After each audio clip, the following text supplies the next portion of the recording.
मुरादाबाद जनपद के आज इंपीरियल चौराहे पर भारी संख्या में तमाम व्यापारी और आम नागरिक इकट्ठा हुए हैं, जिनके द्वारा अजरबैजान और तुर्की का विरोध किया गया है। दरअसल यहाँ पर अगर बात करें तो आप देख सकते हैं भारी संख्या में व्यापारी उपस्थित हैं। किन मांगों के लिए आज यहाँ इकट्ठे हुए थे, आज पुतला हो गया, क्या कुछ कहेंगे? ये है सीक्रेट रेसिपी एमडीएच का जीरा सिर्फ जल जीरा मसाला।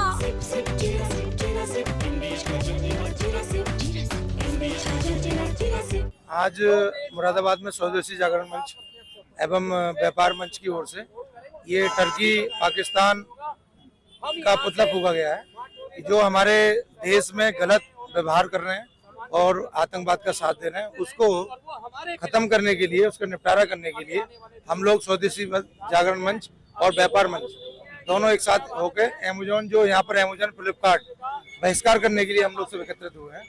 ये हम चाहते हैं कि यहाँ पर जितने भी व्यापारी बंधु हैं हमारे, वो सभी बेचारे खाली बैठे हैं और ऑनलाइन जो मार्केटिंग हो रही है उससे हम लोगों को कोई बेनिफिट नहीं मिल रहा है। हम ये चाहते हैं कि हमारे भारतीय बस जितने भी लोग हैं, इन लोगों को सबको फायदा मिले और अमेजोन फ्लिपकार्ट बंद होना चाहिए। और सरकार से क्या कुछ मांग रहेगी? सरकार तो हमारी पूरी मांग पूरी कर रही है और सरकार ने ऐसे बहुत सारे तुर्की से और जो देश हैं जो हमारे पास खिलाफ हैं, उन देशों से प्रतिबंध बंद किया है, जिससे हम कारोबार नहीं कर रहे हैं। और भी लोग हैं। जी सर, आज भारी संख्या में लोग इकट्ठा हुए हैं, क्या कुछ मांगे थी? किन मांगों में इकट्ठा हुआ तो पुतला भी फूंक गया? नहीं, मांगे तो भारत सरकार से हमने कर दी है, वाणिज्य मंत्रालय को भी हमने इस बात की पहले अवगत करा दिया है और बहुत बड़ी बात नहीं है, क्योंकि यहाँ के व्यापारियों ने स्वतः संज्ञान लेते हुए अपने आप ही सब चीजें की। मुझे लग रहा है सरकार को बीच में आने की आवश्यकता ही नहीं है, क्योंकि आपने देखा होगा वहां से सेब का आयात होता था वो बंद हो गया है, मार्बल का आयात बंद हो गया है, और यहाँ टूरिज्म की जो बात होती थी, यहाँ से लोग टर्की में जाते थे, वो टूरिज्म की भी जितनी वो थी सब कैंसिल हो चुकी। तो इसलिए मुझे लगता है भारत का तो अब जनमानस अपने आप में इतना बड़ा अब शक्तिशाली है। और मैं एक बात और कहना चाहूंगा कि जनमानस जो चाहता है सरकारें वही करती है, इसलिए सरकार जो है हमारे से बाहर नहीं जाने वाली। ऑनलाइन शॉपिंग साइटों से काफी नुकसान लोकल व्यापार हो रहा है, क्या कुछ? हाँ, ऑनलाइन में एक तो हम ऑनलाइन व्यापार के विरोधी नहीं है, लेकिन हम ऑनलाइन में विदेशी कंपनियों के विरोधी हैं।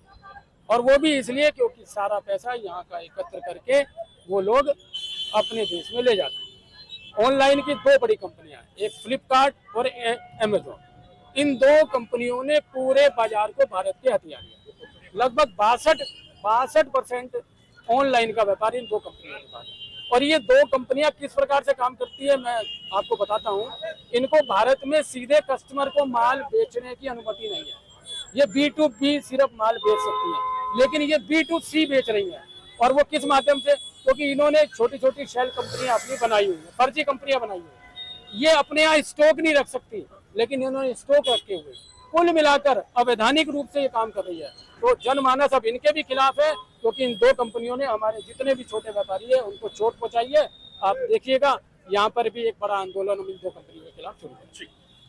मुरादाबाद जनपद के आज इंपीरियल चौराहे पर भारी संख्या में व्यापारियों के द्वारा और स्वदेशी जागरण मंच के बैनर तले प्रदर्शन किया गया, जिसमें विभिन्न मांगे रखी गई। प्रोटेस्ट किया आपने, तो पुतला ही फूंका है दो कंट्रीज का, क्या है, क्या आप बता दीजिए? देखिए, हम सब लोग जानते हैं अभी जो हाल ही के दिनों में भारत और पाकिस्तान के बीच में युद्ध हुआ, उसमें किस किस देश की क्या भूमिका रही। तो जो दो देश, विशेषकर टर्की और अजरबैजान, इन दोनों ने खुलकर पाकिस्तान का साथ दिया। भारत के अंदर जो ड्रोन गिरे, वो ड्रोन सब मेड इन टर्की थे। और अभी भी टर्की के जो बयान आ रहे थे, अजरबैजान के जो बयान आ रहे थे, तो पाकिस्तान के अंदर जो भारत ने एयर स्ट्राइक करी और जिसमें बड़ी मात्रा में आतंकवादी मरे, तो वो उनको शहीद का दर्जा दे रहे। तो ऐसी मानसिकता वाले इन देशों का पूरे देश के अंदर विरोध हो रहा है। और एक बड़ा व्यापारी वर्ग जो इन देशों से आयात करता था, चाहे वो टर्की का सेब हो, टर्की से आने वाला मार्बल हो, वो सब अब यहाँ के व्यापारियों ने संकल्प कर लिया कि वो वहाँ से आयात नहीं होगा। और जो पहले के भी ऑर्डर थे वो सारे ऑर्डर कैंसिल कर दिए। इसलिए पूरे भारत के अंदर एक जनमानस के बीच में अब ये बात आ गई है कि आने वाले दिनों में और भी जो देश हैं जो भारत से व्यापार भी करते हैं और भारत को आंखें भी दिखाते हैं, ऐसे देशों के साथ हम कतई व्यापार नहीं करेंगे। और उनके सामान को भी यहाँ पर नहीं बिकने देंगे। ऐसे ये सारे व्यापारी संगठनों के हमारे जो प्रतिनिधि हैं यहाँ पर एकत्र हैं, विशेषकर मुरादाबाद के अंदर तो यहाँ पर हम नहीं बिकने देंगे। तो ऐसा सबने संकल्प किया है और जगह जगह प्रोटेस्ट हो रहे हैं। आने वाले दिनों में हम अभी दो बड़ी जो ऑनलाइन रिटेल में जो उतरी हुई कंपनियां हैं, अमेजॉन और फ्लिपकार्ट, क्योंकि उन्होंने भी भारत के व्यापार पर चौपट किया है रिटेल बाजार को, और टोटल 62% उनका हिस्सा है इन दोनों कंपनियों का जो रिटेल में जो ऑनलाइन व्यापार होता है। और वो कंपनियां भी यहाँ से पैसा चूस कर ले जा रही हैं। हमारे व्यापारी लोग सब यहाँ पर खाली बैठे हैं, इसलिए उनके खिलाफ भी हम लोग मिलकर एक बड़ा प्रोटेस्ट करने वाले हैं। आने वाले दिनों में आपको ये जानकारी जब प्राप्त होगी आपको आमंत्रित भी करेंगे। कुल मिलाकर आज टर्की के खिलाफ और अजरबैजान के खिलाफ यहाँ पर ये प्रदर्शन रहा, जिसमें बड़ी मात्रा में यहाँ पे मुरादाबाद के व्यापारी सम्मिलित हुए। अब छोलिया हो या लोबिया, सफेद चने या काले चने, सब कुछ मजेदार बने।